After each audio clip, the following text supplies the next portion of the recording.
bàbá wa tí wọ́n fi èzè ń dìgbò jẹ ọ̀rọ̀ lórí báyìí sáàdówó padà ni oyè tá a jẹ tí èpọ́sẹ̀ tí èpọ́sù tí wọ́n ti nọ́là ń fọ ìdí ẹ̀ á ti wá ṣèyí sí Olódùmarè ń bo láyé ń lọ kí là ń wá gangan kí là ń bá kiri kí là ń wá ká kí ni ń lé wa kí là ń lé. ọ̀la la fẹ́ sọ ọ̀rọ̀ kékeré sí ni ǹdí ni pé kò sí ní tá a fẹ́ sọ tá a ti sọ rí ṣùgbọ́n àwọn nǹkan kan tó ń ṣẹlẹ̀ tó ń jẹ́ kó yàtọ̀. mo nígbàgbọ́ pé gbogbo ala láǹfààní láti rí i pé lẹ́nu ọjọ́ mẹ́ta yìí Ọọ̀ni tilé Ifẹ̀ ó kó àwọn ọba tó wà ní south the southern part of Nigeria southern part of the country ó kó wọn sòdí lọ sí ọ̀dọ̀ ààrẹ bákan náà ni Sultan tilẹ̀ Sokoto ó kó àwọn ọba aládé láti northern part north east north west north central kò ní káwọn ọba láti south east south west south south wọ́n lọ kí ààrẹ wọ́n ò lọ kí ààrẹ lásán wọ́n lọ bá ààrẹ sínú ṣé mọ̀ wípé oṣù Ramadan tá wà yìí ńlá máa ń pè ní oṣù uẹsẹ oṣù àánú ni kọ́lọ́hún aláàánú kó jẹ́ kí gbogbo wọ́ọ̀rà àánú gbà so lákòókò yìí àwọn mùsùlùmí ká oṣù Ramadan kún gan you can't change Muslim from Ramadan wọ́n cherish ẹ̀ gan wọ́n dẹ̀ mọ́ ń kàrámẹ̀ ju àwa tá a jẹ́ Christian lọ the truth need to be told tí kìí bá ṣe wípé àwẹ̀ wá papọ̀ lọ́dún yìí tó bẹ̀rẹ̀ lọ́jọ́ kan náà a kì í mọ̀gbà tí Christian bá ń gbà àwẹ̀ ṣùgbọ́n ti Muslim bí ìgbà tí ọya fẹ́ jobi ni ariwo gbalẹ̀ gboko kìkì ọkàn gbogbo àdúgbò bẹ́ẹ̀ sì ń gbọ́ asámúmbé lẹ́ẹ̀mọ́ gbọ́ wà sí ń bẹ̀rùn bí wọ́n ṣe ń fáwọn èèyàn lóúnjẹ ń bí ni wọ́n ń pèrò wá sínú ń bẹ̀rùn wọ́n máa ń fìfẹ́ hàn lásìkò Ramadan bó ṣe wá rí òun náà kọjú àwọn tó wà nípò ìjọba sílẹ̀ bí àwọn Ọọ̀ni Sultan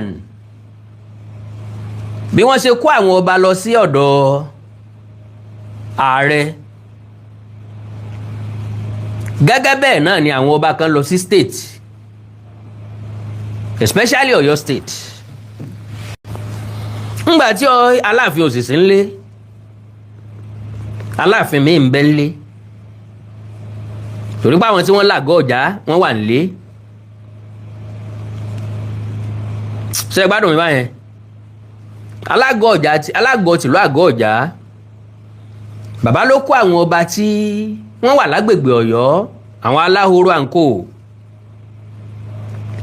bàbá ló kó wọn lọ sí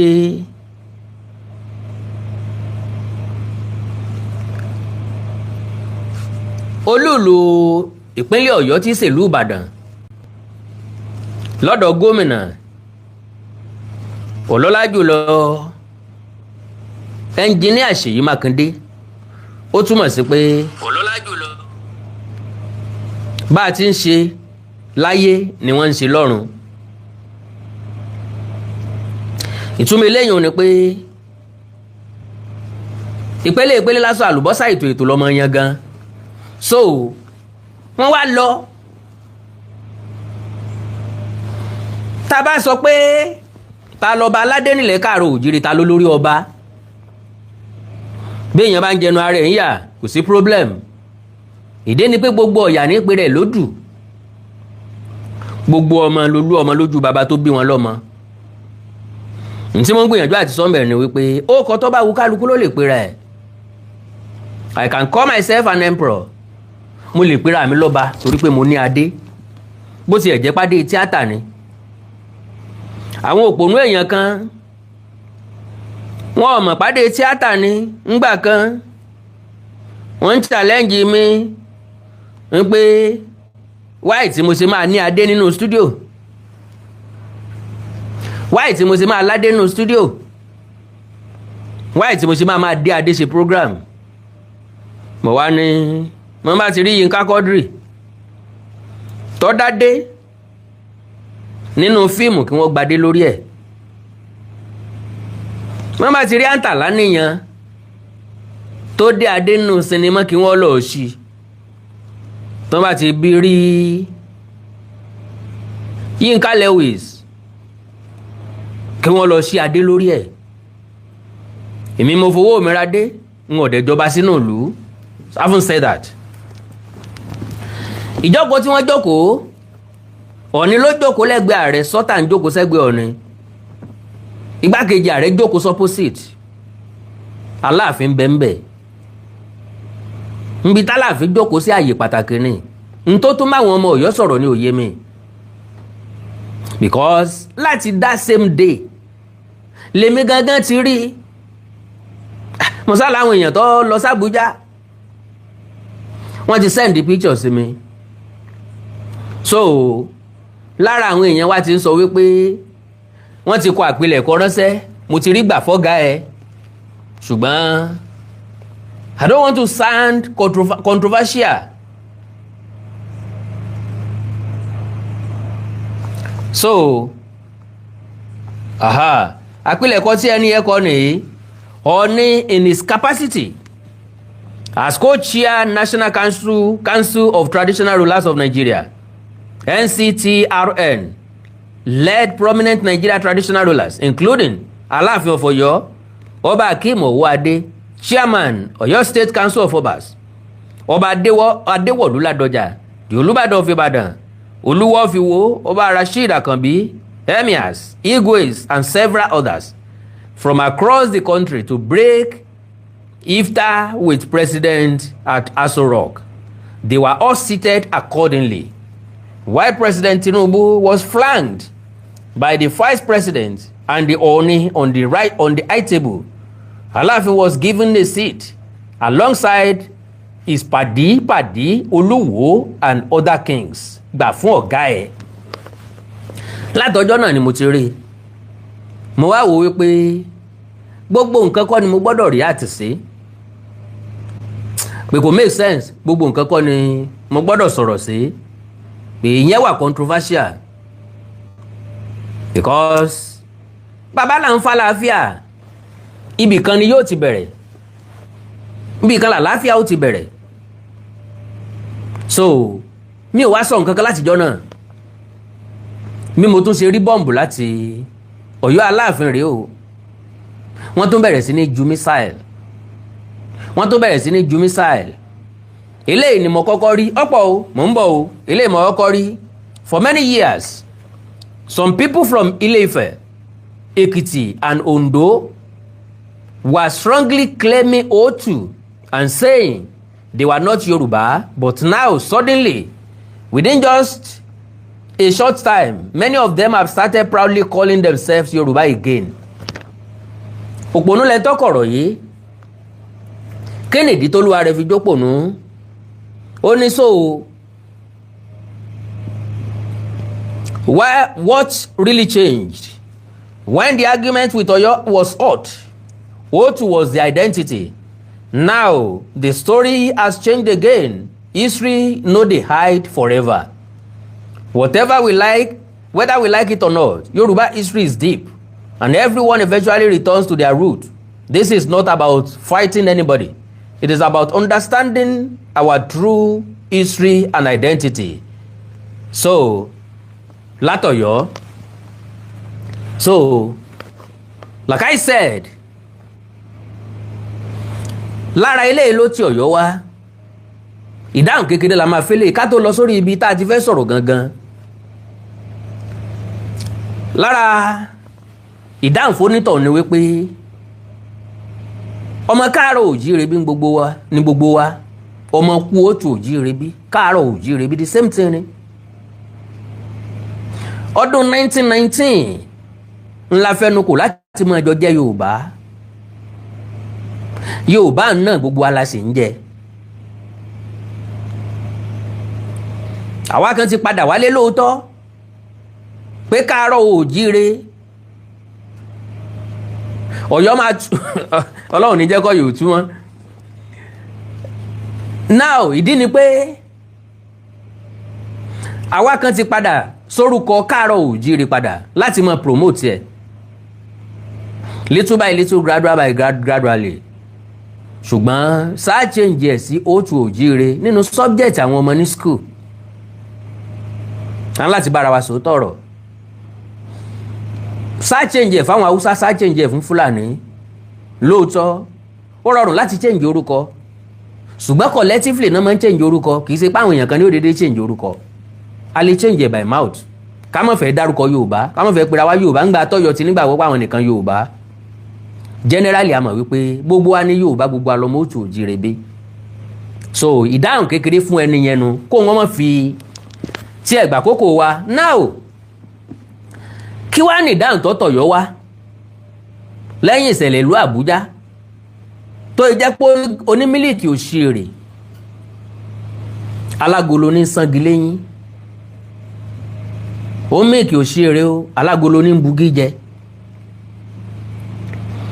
Ẹ dákun ẹ bá mi share program yẹn jọ, mò ń bẹ̀ yín ni o, mò ń bẹ̀ yín ni o, mò ń bẹ̀ yín ni o, ẹ má bínú o. So because àwọn èèyàn kan láǹfààní láti join mi lórí Facebook, mi ò wọ Facebook rárá lónìí. So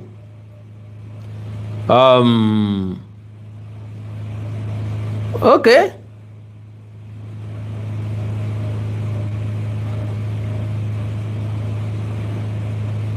ẹ má bínú, ẹ má bínú, ẹ má bínú.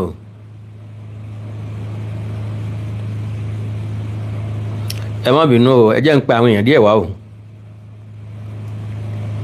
láì bí wọ́n ti ṣe ẹ̀mọ́ tí wọ́n jẹ lọ.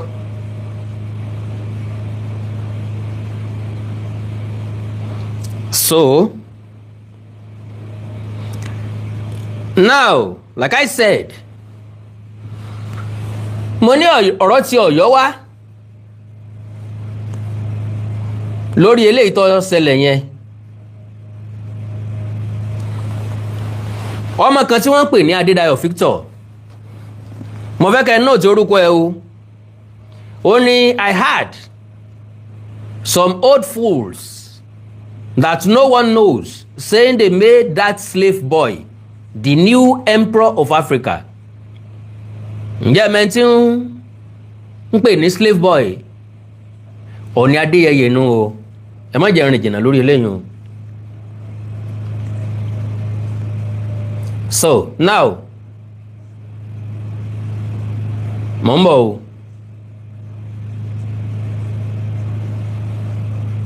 mò ń bọ̀ o.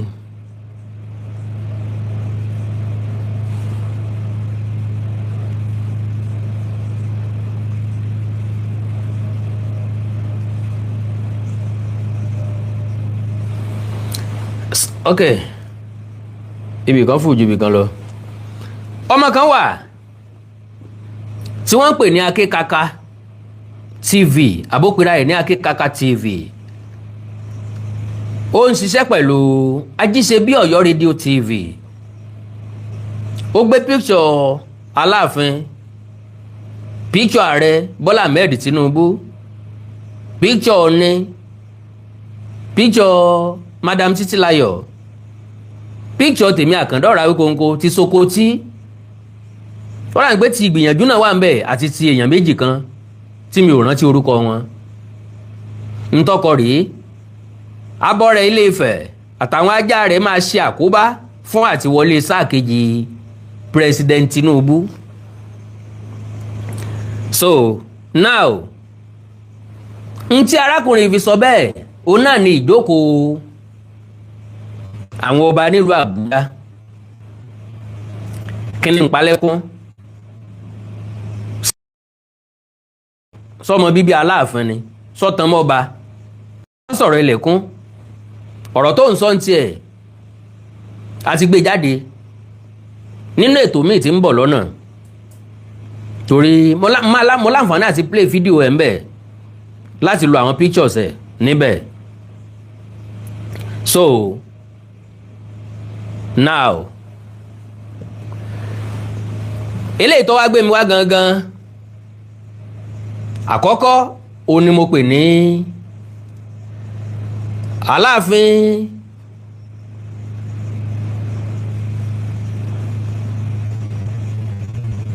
fighting for recognition.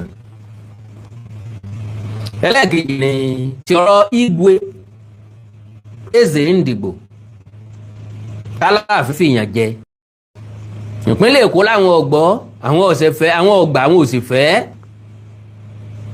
ẹ̀dá kankan ò gbọ́dọ̀ pera rẹ̀ ní Igwe kankan ń bì kankan ní ìpínlẹ̀ Èkó bẹ́ẹ̀ làwọn òsìfẹ́ Sẹ́ríkì Haúsá àbí Sẹ́ríkì Fúlàní àbí Sẹ́ríkì ibi tó wù kó jẹ́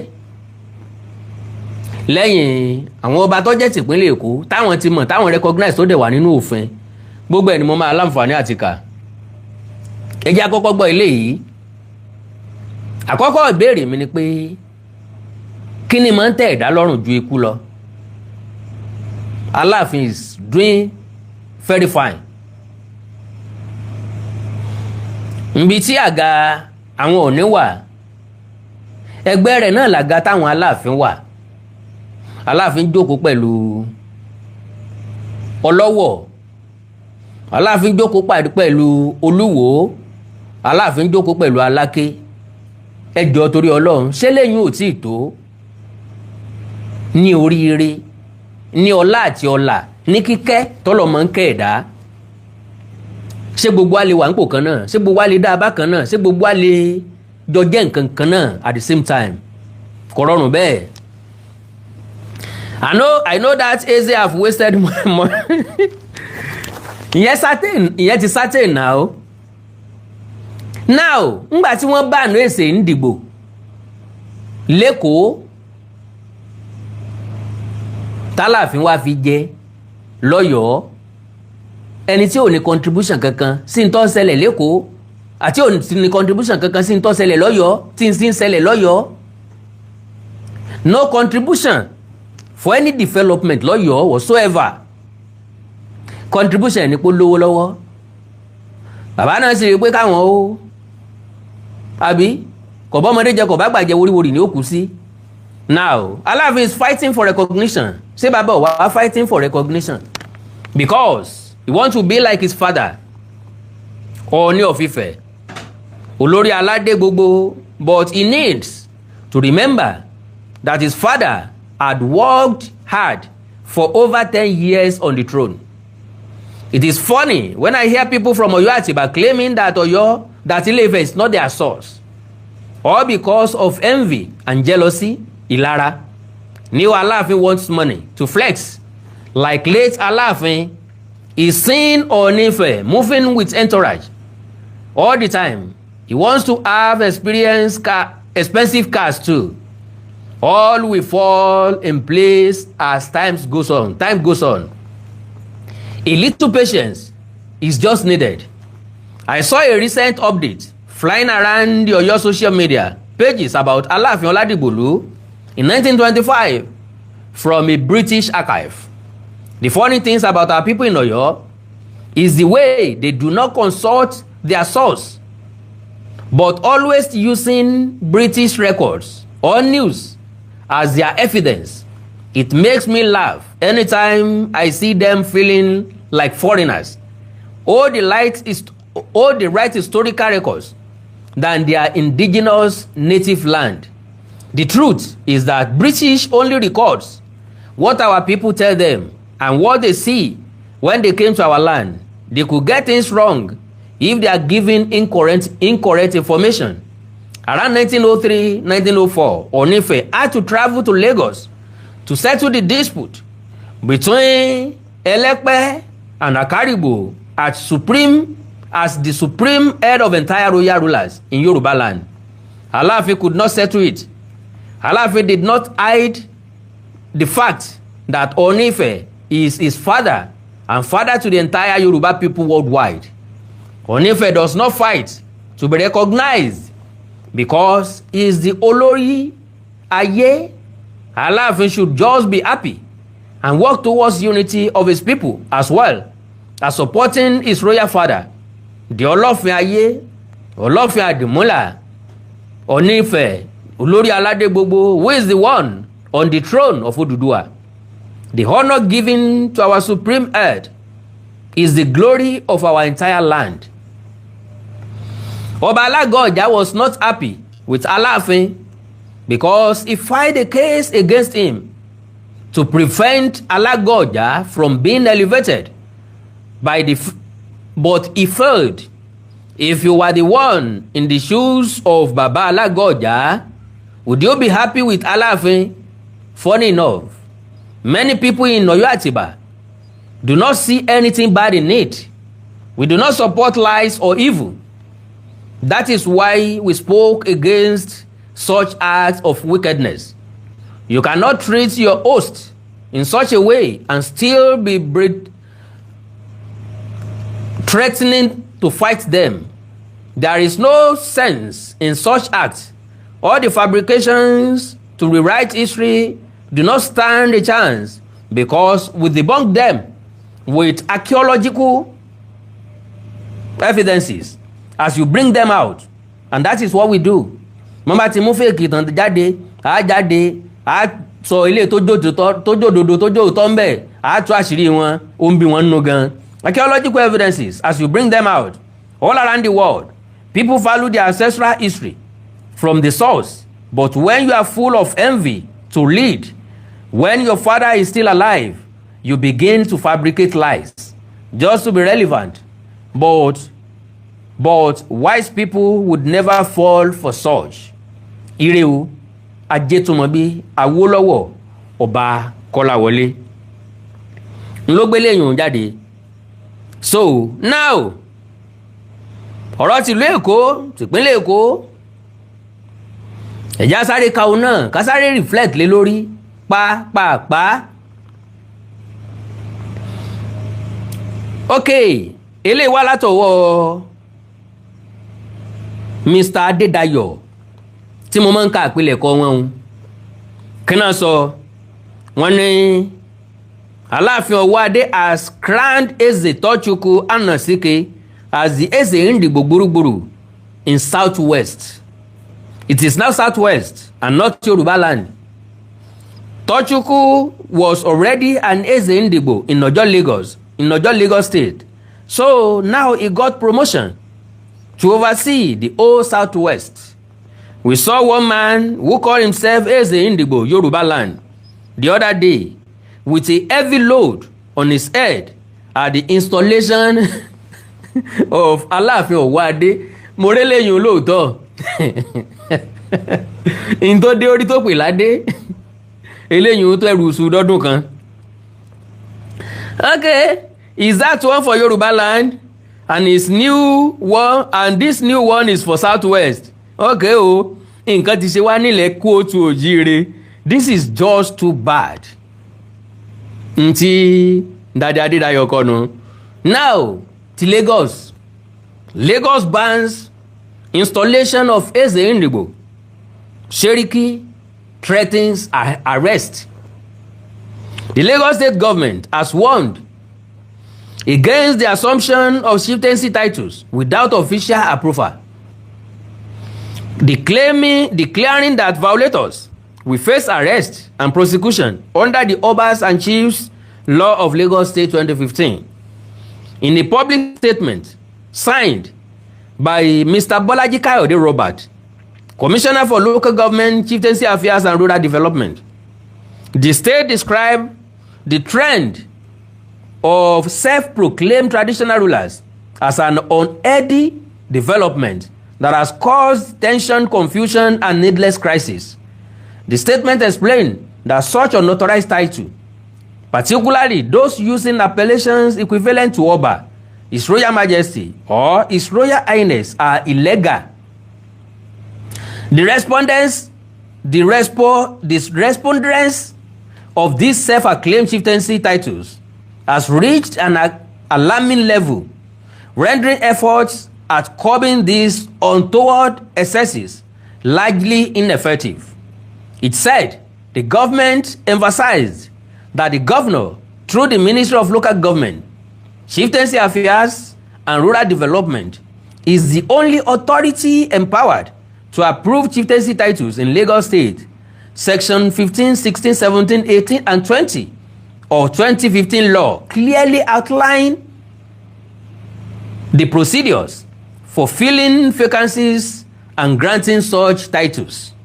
Furthermore, the statement highlighted that Section 21, paragraphs 2, bracket A to D, and Section 23, paragraph A and B, prohibit the assumption of royal titles and the use of royal paraphernalia, including beaded crowns, beaded shoes, staffs, and horse with irukere, by anyone not recognized by the government.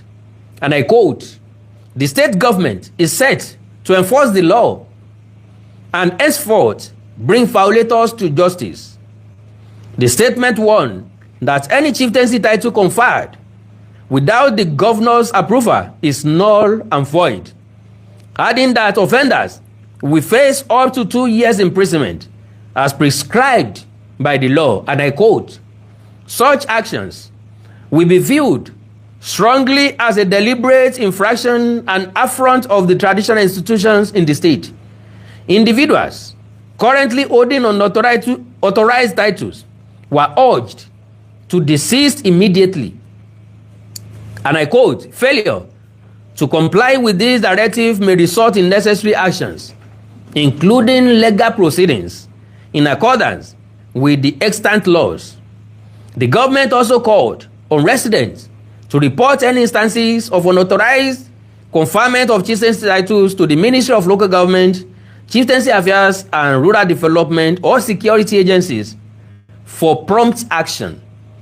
Commissioner Robert said the measures are necessary to protect and uphold the sanctity and integrity of the traditional institution in the state and preserve our most cherished culture and tradition from disrepute.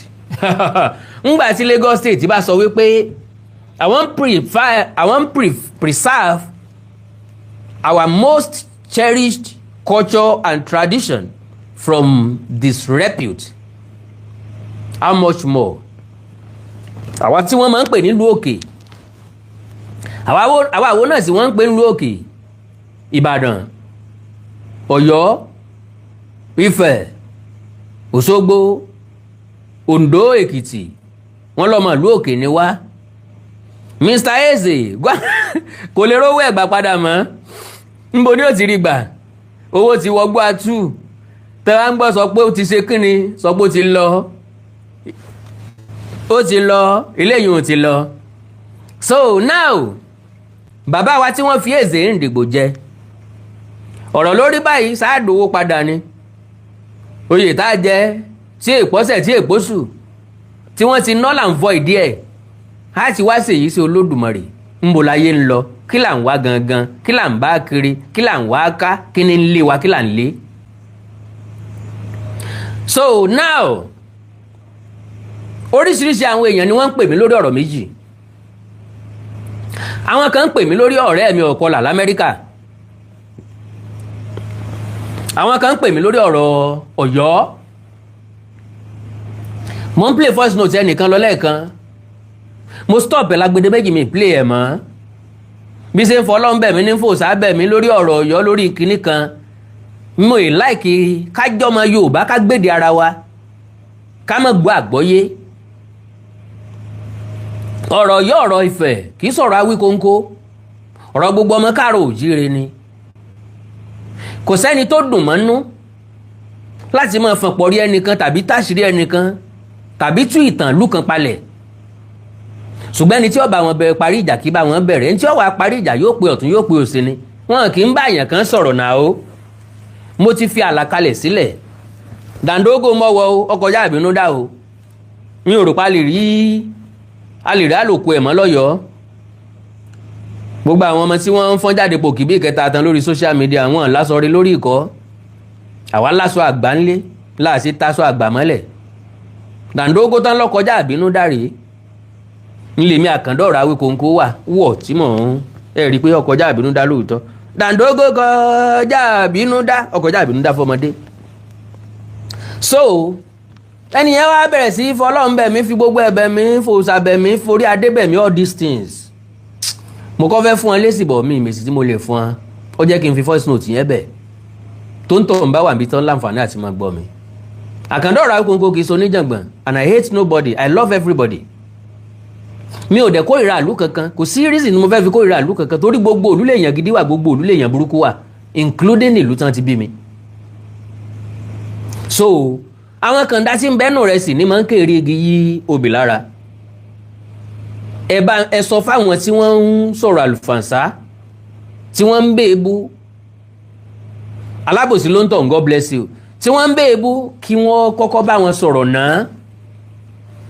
So lórí ọ̀rẹ́ mi ti ọkọ́lá Amẹ́ríkà, mo wo program ẹ̀ kan tó ti ń fi problem tiẹ̀ láyé, òun náà ni pé ẹlòmíì máa kú sẹ́wọ̀n, ẹlòmíì máa lọ ẹ̀wọ̀n, ẹlòmíì máa pẹ́ lẹ́wọ̀n. Ṣé dáàdì ẹni gateman lọ́gbà ẹ̀wọ̀n ni? Ṣé bàmí rẹ̀ ń ṣe wọ́dà? Àbí bàbá rẹ̀ ládájọ́? Bẹ́jọ́ bá ṣẹlẹ̀ ní ìsinsìnyí tó ti mọ ilé ẹjọ́ tí wọ́n gbé lọ ni? Àbí wọ́n lọ máa decide ilé ẹjọ́ tí ó lọ? Ṣé wọ́n lọ wá sọ̀rọ̀ ńbẹ̀? Ṣé wọ́n lọ dájọ́ ńbẹ̀? Èfè lẹ́yìn ń lẹ̀, gbogbo agbára tó bá lè sà ní kò sà, ṣùgbọ́n mò ń sọ fáwọn èèyàn tó bá tún mọ̀ ọ́ báyìí kí wọ́n bá ń kìlọ̀ fún ọ. Wọ́n kìlọ̀ fún ọ, wọn ò kìlọ̀ fún ọ, ó ti sọ̀kò sórí òrùlé, ó gbóhùn onílé, ntí mò ń jẹ lọ́wọ́ náà ni. Àpọ́nlé lọ̀ wá là, ọ̀kọ́là, àpọ́nlé lọ̀kọ́là, ọ̀wá la ti wà ókè ọ̀rà ìsà. So ó ti sọ̀kò sórí òrùlé, dandan ni kó gbọ́ tẹnu onílé. Brother mi ó ní ńgbà tí ó sọ̀rọ̀, ó ní ó dárúkọ family, ó ń family wo ni wọ́n ìdárúkọ. Àwọn family gan ó ti mọ̀ wípé wọ́n lọ́mọ ọsàn tó kó pọ́npọ́ bá mọ̀ mẹ́ẹ̀, wọ́n lọ́mọ ọsàn tó kó pọ́npọ́ bá bá bó ń bàbá, sóògbélé wọn rí ni. Ṣé wọn ò sí ọ lóore ń bẹ̀ rí? Sọ ọ̀sán oore fún wọn padà, àbó òfin bí sú wọn. Mi Àkàndá ọ̀rọ̀ ń bọ̀, mọ̀ ń bọ̀. Ẹkùn tágìrìgì gbéra ẹ̀ níjà, ọmọ tálù tí ó dẹ̀ ẹjọ́, kágúgú lu ọmọ òun lálù pa jágbéra wa lọ kóòtù.